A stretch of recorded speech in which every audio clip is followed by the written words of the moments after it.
introduce yourselves while we spend time. Great. Yep. We're going to start recording this as well. Thank you, Nicole Shea. We are one of the big purposes, again, of our opportunity to come together every second Tuesday of the month is first and foremost to build community and to take action together. So that's why we're asking folks to introduce yourself in the chat. And really encourage you while we kick the meeting off for folks to scroll through and see if there's anyone maybe in the same community that you're calling in from. If you can make any connections, you have full use of the Zoom chat to you. So if you want to reach out to folks who might be from your community that you're seeing, feel free to do that, because we definitely want to encourage folks to make those connections. And so if you're scrolling through the chat and you see someone from your community, definitely encourage folks to make those connections like you would if we were potentially in person. Again, this is something that we're going to do the second Tuesday of every month at 4:30 to 5:30. So bring your friends, share this with your colleagues, and our next date I'll share at the end of this meeting, but we will be meeting in November, and that'll be about a week after our ballots are due. So we'll be talking about the election and kind of wrapping up and thinking about what's next. But before we get started, just so we can kind of create that community, we're going to spend some time in breakout rooms today and discussions. And so just want to share some community commitments that I'll be living up to or trying to live up to, and hope that other folks on this call that we can commit together to building that collaborative space.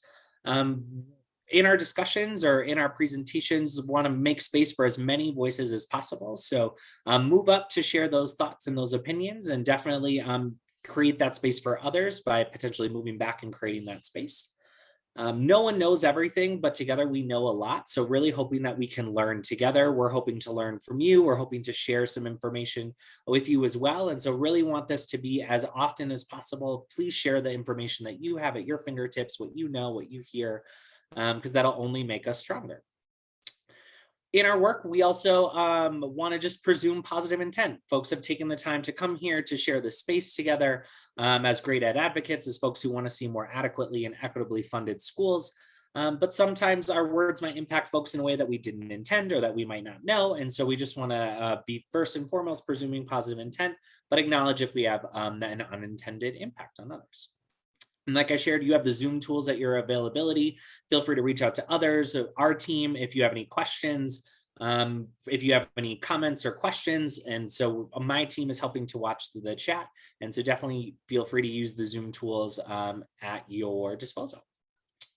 And something I want to do to also create community and just make sure that this is an open and inclusive space is do something called a land acknowledgement, which is something that we did I was a middle school teacher, and we did this at all the community events that we had at my school.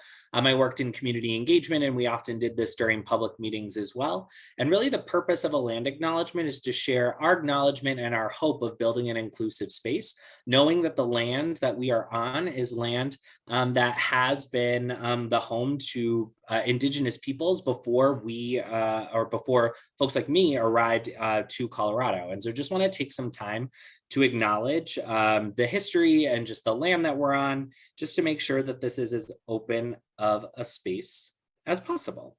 And so I am going to pull open the land acknowledgement, and I'm going to read that in just a moment.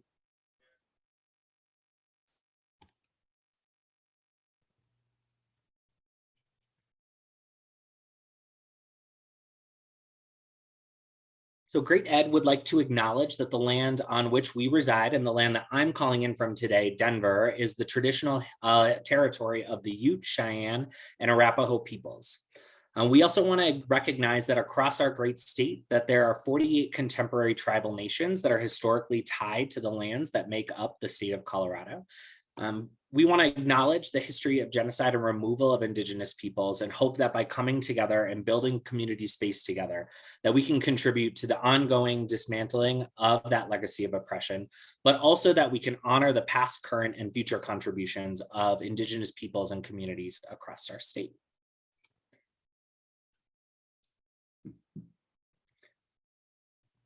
One of the links that I'm going to show on the screen, it's native-land.ca, is a really cool tool that if you want to see the Indigenous tribes and nations that are historically tied to your community or where you live, it would encourage folks to take a peek and check that out. Normally in our grade ed, at the very beginning, we want to start with a listening opportunity. But one of the things that we're really excited to share with you today as we talk about the current ballot that you see in front of you, some ideas that we have for the 2022 election. I'm going to ask that we move our listen section to the end because we're going to have an opportunity to discuss a ballot concept that we are really excited to share with folks on this call today. And so just for folks who might have been at past meetings where this is where we would go into breakout rooms, we're going to do that towards the end today.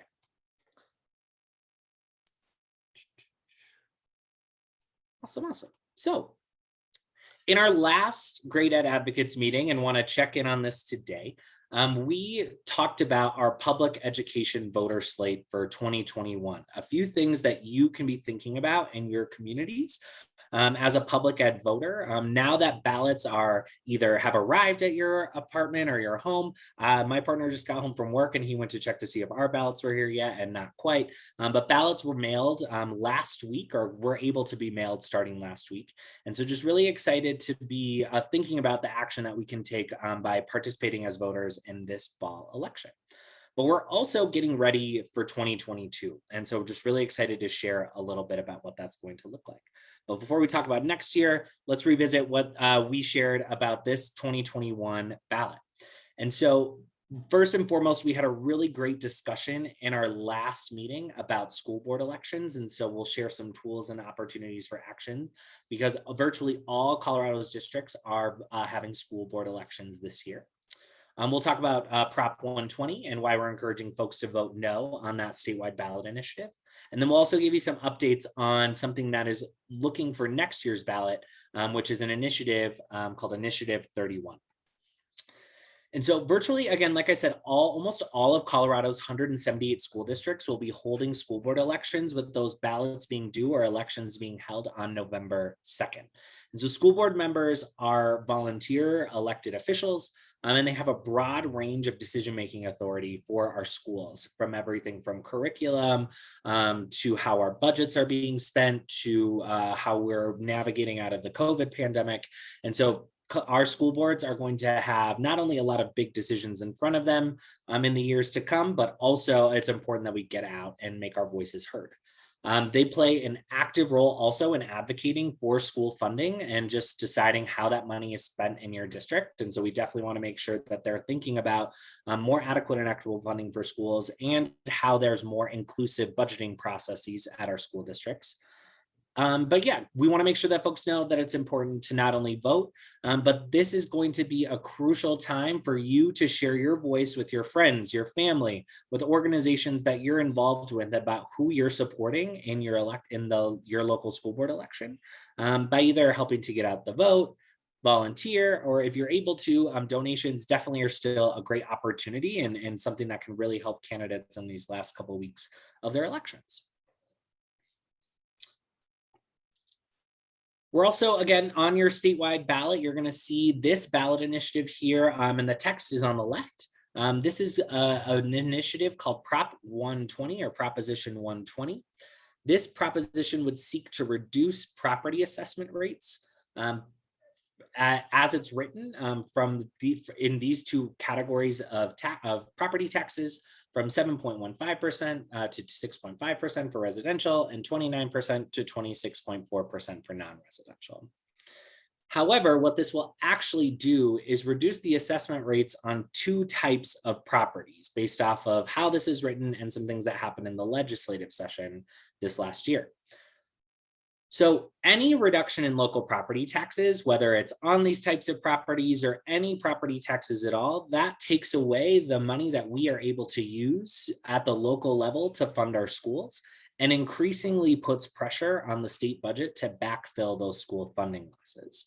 So we just want to make sure that anytime that we see funding being taken away from schools, that we can defend our schools and that budget. But these cuts will disproportionately impact communities that have higher levels of these two types of properties. So multifamily homes, think apartment buildings, think condos, or lodging, so like hotels or resort communities. On the outing community, you might also be noticing or seeing that folks are still gathering some petitions for next year's ballot. In 2022, there's a potential opportunity for an income tax reduction to show up on next year's ballot. This is called Initiative 31. And why state income taxes matter for school funding is because they reduce money to our state's general fund, which is the state portion of money that goes to K-12 public schools and lots of other budget priorities or the state's budget. Colorado is already behind in how we fund our public schools by about $572 million this year alone through something called the budget stabilization factor. This is essentially a debt or an IOU that we write to schools every year since the Great Recession in order to balance the budget. And so on the backs of our students and our teachers and our educators, we're balancing our state budget. And we're going to talk about this more later today about what's happening in our state's economy, but we are recovering pretty quickly. And so when we are going to see that opportunity to raise more money, we are actually going to have to send that back. And that this initiative is trying to cut income taxes even further. And so we're encouraging folks not to sign any initiatives that are Initiative 31. I'll pause there because we had an opportunity to check in about some of these things last session, but I want to check to see if there are any questions that folks have about these initiatives or if there's anything that folks wanted to share. We're encouraging folks to decline to sign this petition to try to reduce taxes, vote no on a property tax reduction, and to vote in local school board elections. Cody, I just wanted to thank you again. I hosted an event, kind of a home meeting, if you will, and Cody presented to folks on a call similar to this and presented on all of these initiatives and had a Q&A session. So thank you so much for doing that. We had students attend and parents in the community attend. It was great. Thank you. I encourage everybody to do it. Everybody to host one. Yeah, absolutely. That's one of our actions. If folks are interested, Great Ed is always happy to come and share presentations about school funding. We can share more about some of the initiatives or ballots that we're watching. We love to work with groups to figure out what's the right fit for your presentation or for your group. And so definitely encourage folks to check out our website and schedule a presentation if you'd like to have one. Yeah, I worked with Mary, who's also on this call, to tailor the presentation. So thank you, Mary. Great. You're welcome, Sean.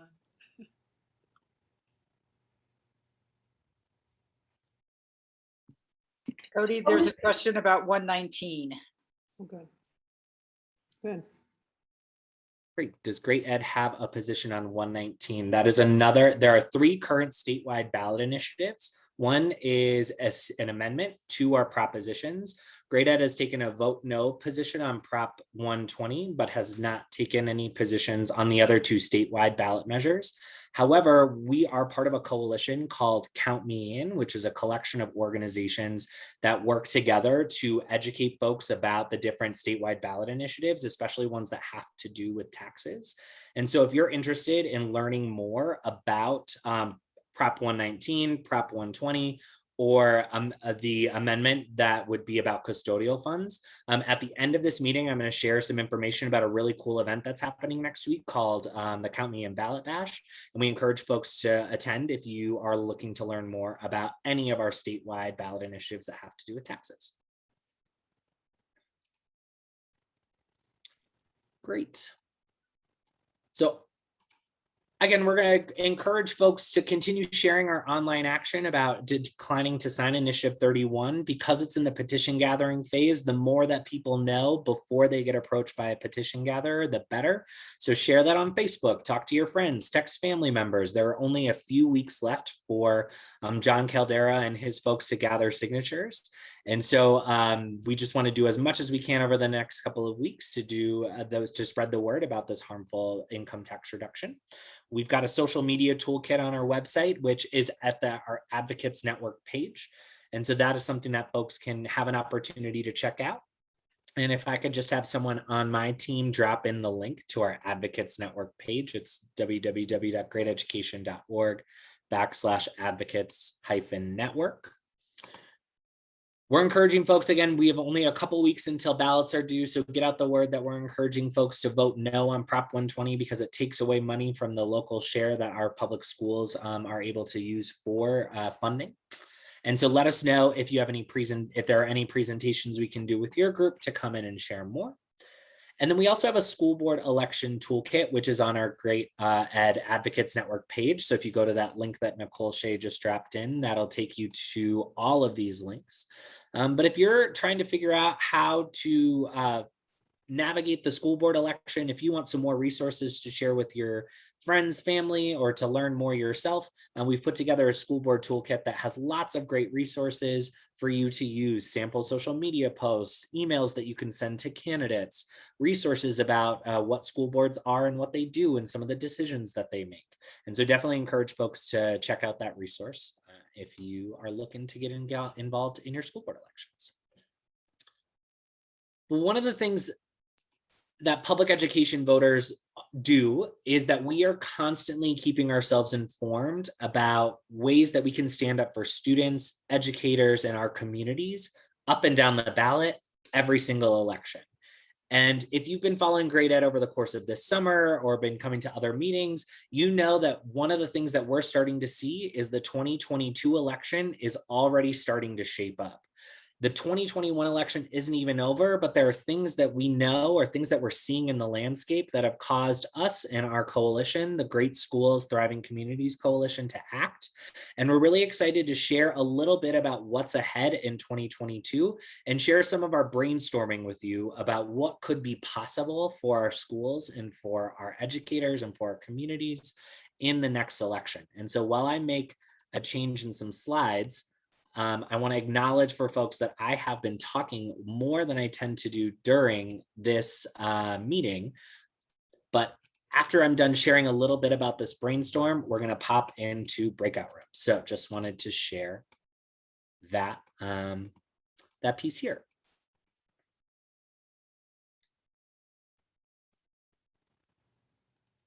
So again, we are in the process of brainstorming and researching and getting ready a potential ballot concept for the 2022 election.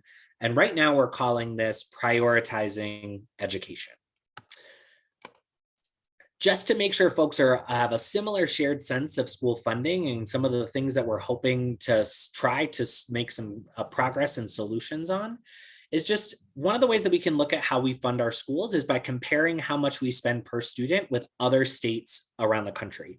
Right now, Colorado is about $2,200 or more behind just the national average of how much we spend on students here in Colorado in comparison to states all across the country. Colorado, one of the impacts that this has is on our competitiveness as a system. And that's another way that we might think about our K-12 education system. You might have seen this graph before, but Colorado right now has the least competitive teacher salary compared to what other bachelor degree earners make in this state, making Colorado the least competitive when it comes to providing teacher wages in the country compared to all other states, meaning that our Colorado teachers take the largest wage penalty of being teachers in our state than other states if they were to go teach in other states around the country. And not all of our schools in Colorado are on 4-day school weeks because of funding, but we know that our inadequate and inequitable system of how we fund our schools has led to over half of Colorado school districts being on a 4-day school week or having some schools within their district on a 4-day school week. And so thinking about what is one of the big reasons that we're so inadequately and underfunded, it's because of this thing called the BS factor, which I talked about a little bit earlier. Or essentially, it is a factor within our school funding system that actually takes away money, borrows money from our School Finance Act in order to pay for other priorities in the budget. If you look at how much debt we owe our students on a per pupil basis, or how much money we've borrowed from students year over year, In 2019, 2020, that was at about $600 per student. During the pandemic, that was over $1,200 per student.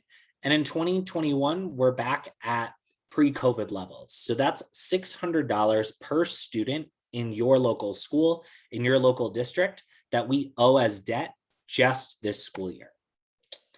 If we total up how much the budget stabilization factor has accrued in debt since its creation after the 2008 financial and Great Recession, all of these blue bars together would total over $10 billion. That means Colorado high school seniors who are graduating this year have never lived in a fully funded K-12 education system. And so our coalition, the Great Schools, Thriving Communities Coalition, is over 20 different organizations that started back in 2016. Some folks might remember that we created and led and qualified Amendment 73 to the ballot in 2018. Some folks on this call might have gathered petitions, been involved in that campaign, get out the vote. And this coalition stayed together and participated in future measures in 2019, and then participated in the Vision 2020 Fair Tax Colorado campaign in 2020. So we're continuing the work of trying to figure out how do we fix our school funding system so that we're not on 4-day school weeks, that we can pay our teachers well, that we can fully fund our schools. And so I'll just quick put these logos up on the screen in case you're interested in some of the organizations that are involved. Some folks on this call are members of these organizations, so thanks so much for being here and for being part of our coalition. If you're interested or if you represent an organization that might be interested, definitely reach out to me and we'd love to chat. So when we went to the ballot in Amendment 73, and when we're thinking about a future ballot run, we want to make sure that this is an opportunity to raise revenue for education, that revenue is distributed adequately and equitably, and that there's local benefit and local control of the money that we raise. So when looking at 2022, we know a couple things are happening on the funding context. As Colorado recovers from the COVID pandemic, we're seeing a strong economic recovery, and state budget forecasters and economists are saying that we're going to receive money above what is called our Tabor cap, which is an artificial limit baked into our state constitution that limits the amount of money that we can keep that we already collect from some of the lowest tax rates in the country. And so now our economy is recovering faster than that cap, which means money will go back out to individuals at a very small amount instead of being able to be reinvested in our public schools or anything else that we might want to see in our communities. Right now, you also might be hearing a lot about federal money coming from COVID relief that's helping schools, millions of dollars coming into Colorado. That money is going to run out in 2023, 2024. And because we're sending money back, we don't have the ability to keep money and be able to smooth out that cliff for our districts. We're going to see all of Colorado's districts lose their federal funding and have to figure out what to do next. That's going to be a big cliff. And we saw that happen after the 2008 financial recession when schools received similar recovery money. And folks who want to keep cutting taxes in our state are continuing to use the ballot initiative tool to try to make that happen. We're running a campaign against Initiative 31 right now. This is trying to cut income taxes next year. And as of today, there are 4 different versions of a state sales tax cut that could potentially start gathering signatures. Again, when we reduce sales tax and income tax, we take away money from the general fund that funds our schools. When we get rid of property taxes or lower property taxes, that's our local contribution to our schools. And so not only do we see that we're going to have a deep need to support our schools in avoiding the cliff, but there are those who think that we should continue to cut our taxes further. So what we'd love for you to discuss in your breakout rooms is this idea. It's something we're really excited about. It's got a lot of really interesting opportunity. And so want you to be able to hear this and be able to share with our team what your thoughts or reactions are. So if you have questions that come up as I'm sharing, reactions, definitely jot those down so that you can share those in your breakout room. So what we are proposing, or what we're researching, is diverting an additional 1/3 to 1/2% of the current state income tax, which right now is 4.55%, into our state's education fund, which would remove it from that calculation that creates the artificial limit on the amount of money that we can collect, called the Tabor surplus calculation. So that means before we would send money back, we would be able to take that money and prioritize our schools, our educators, and our communities. This mechanism already exists. When we passed Amendment 23 in 2000 as Colorado voters, when we said this is how we want our schools to be funded, we created this, and there's already 1/3% of the state income and corporate income tax going into the state education fund. And that's being used on our K-12 public schools here in Colorado. If we were to look at even just an additional 1/3%, that could create almost $721 million. And then if we compare that to just the debt that we owe schools this year, which is $572 million, this would be a meaningful opportunity to make Colorado schools whole. We would be able to make sure that our school funding system is fully funded according to just inflation. That's not even talking about making improvements in our national average. That's not even talking about increasing the amount of money that we would invest. This is about making our schools whole. So this would be aimed at keeping money that we already collect, which means this is statutory. We would only have to win at 50+1% at the ballot. Our past initiatives have had to win at 55%. And so this would make it a more competitive and possibly, we again almost passed Amendment 73 at 47%.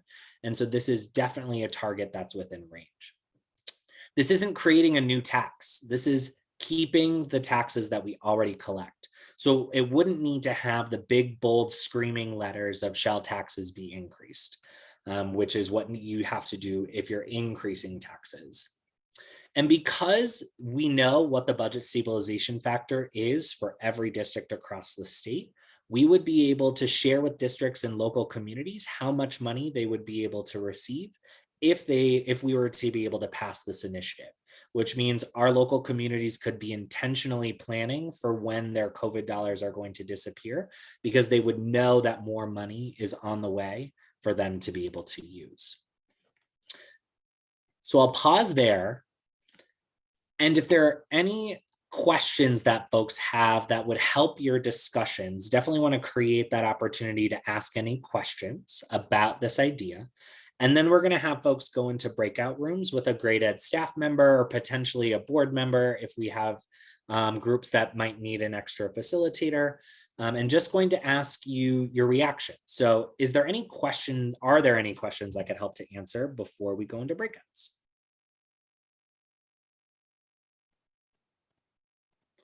If your questions pop up in your breakout, our staff will make sure that they can if they can't answer it, they'll make sure that they take down your question, and I'll do my best. But just want to check and see if folks have any questions now before we go into breakouts.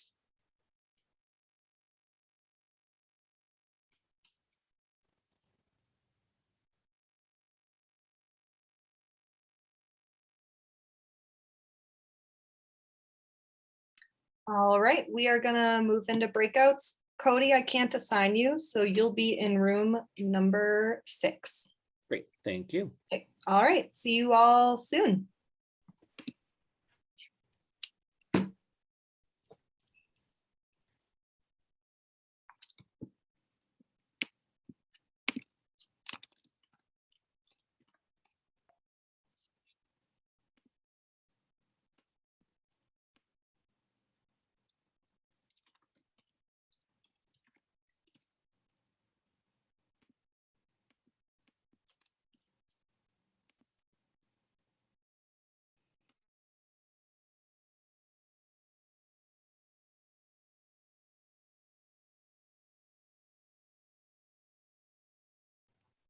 Welcome back, everyone. Our listen breakouts were about our ballot concept. I'm going to keep my screen sharing off so that we can see each other's faces for this part, because I'd love to be able to hear just some reactions or some questions that came from your groups. My group had some reactions, some suggestions about how to make it even better, some really great questions. And so just would love if someone who wants to come off of mute and share maybe not a summary of what your group talked about, but just one thing that resonated with you so we can get as many voices in the conversation as possible. So if you had to pick one thing that resonated from you and your small group to share out, what would that be? Anne Marie. And yeah, feel free to jump in to use the hand raise feature if you know how to use that on Zoom. You can also add things to the chat if you're the kind of person. So sorry, Anne-Marie. If you're the kind of person who more so you just want to add your comment to the chat, you don't want to come off of mute, feel free to do that as well. But Anne-Marie, I'll kick it over to you. Sorry. Yeah, so we think it's a great idea. Good to kick around. Our huge concern is Prop 120 is getting a lot of traction. There's a vote 3 weeks from now. Ballots have already dropped, and we're really worried that that's going to negatively impact education funding. And so, how's this forward thinking? Is this good timing right now? Should we really be getting out the no on 120? I have, other than this room, I have not heard a peep about it. I just posted about it on our Facebook page, but our concern is, yep, it's a good idea. We like that and we can support that. But what's happening in this next 3 weeks with ballots already dropped with 120 is a huge concern. How's that going to impact funding right now? Yep. So we got to be watching what's happening at the ballot now, staying vigilant, what's already shaping up for the ballot for 2022. Sean. Someone in our group shared the fact that they didn't think that the ballot measure would raise enough money, so they were encouraging us to go higher even to counter the BS factor. So great. That was one comment. Another comment was we need clear, crisp marketing of the to promote the campaign for it. And so it's tough sometimes to have a clear, crisp message when you're trying to educate people at the same time. So we encourage that. And let's see what else. I think that was about it. There's a couple other things, but I know you asked just to share a few. Oh, yeah, absolutely. Thank you. Mm-hmm. Clean, crisp messaging. What is it that we could do from now for the next couple of months to make sure that we're educating folks on the things that we want them to know, so that when we're campaigning, we can stay clear and stay crisp, right? Like, how can we long-term plan for the next year? Wonderful. Others, any other questions, potentially reactions? Even better if. Sorry, that's something that I shared with my team. This idea could be even better if. I think we didn't do. Oh, I'm sorry. Sorry, go ahead. We'll have, is it Anna Louise? Sorry, this is just my thinking out loud, but for my work, like my question is it better to just say this is going to fund education, or is it better to say a specific thing? And because what I hear with a lot of knocking is like, oh, well, like this idea of public funds being mismanaged, or that it's not going where it's needed. And so I don't know, because I haven't done like a lot of political science, but is it better to sort of have a specific allocation for it, or just it's going to go to public education? Yeah, we had a really robust discussion about that in my breakout room. We talked about some recent news stories about rural teacher salaries. Even like if we want to think about just that slide that I showed was just the average teacher salary, where our rural teachers are even making less and trying to make more happen. And so that's just a huge concern as well. Mental health came up in my group as a concern. How do we get more supports for students and educators? So yeah, that's definitely an idea. How, like, would this be even better if we were to say that it needs to be spent on something? Or we had a good conversation as well about, well, not every district has the same needs, even though all of our districts need more funding. So how do we kind of split the difference between making it flexible so districts can use the money for what they need and what their community is asking them for? Or are there some shared priorities that we could potentially promote through this campaign? So I think that's a great, that was something that definitely came up in my group. Thank you. Christy, I think you had come off of mute. In our group, we most people had not heard of this before. They thought it was a good idea. And we talked about what a counter argument might be. And a good point that came out of it was the fact that as of now, the Tabor refund, the Tabor refund, how do I put this? The Tabor surplus will be more than what's diverted by this ballot initiative. In other words, people wouldn't lose their entire refund. And that being said, as long as that's the case, other parts of the budget would not be impacted by education taking that off the top. Great. That's a great clarifier. This is only part of what we see in the Tabor surpluses. So that's a great point. We're not trying to divert all of the Tabor surplus, just a percentage of the income tax before it actually reaches that calculation. So that's a great point. Anyone want to have the final word, final thought? Definitely feel free to throw things in the chat as well. If there was something that resonated in your group, would love to hear it or see it.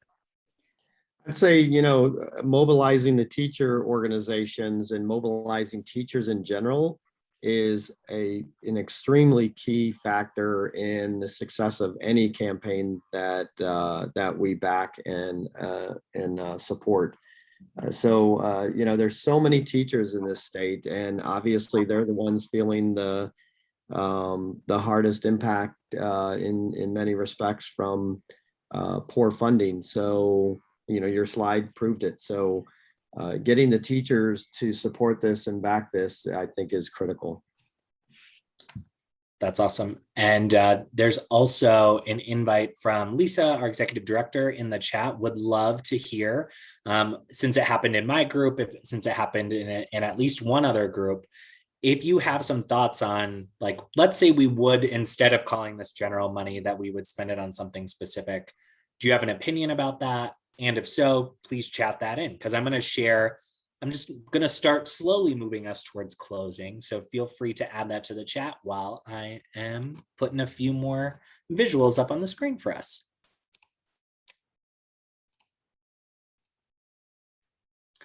And of course, that did not work accurately. One more time. Sorry, folks.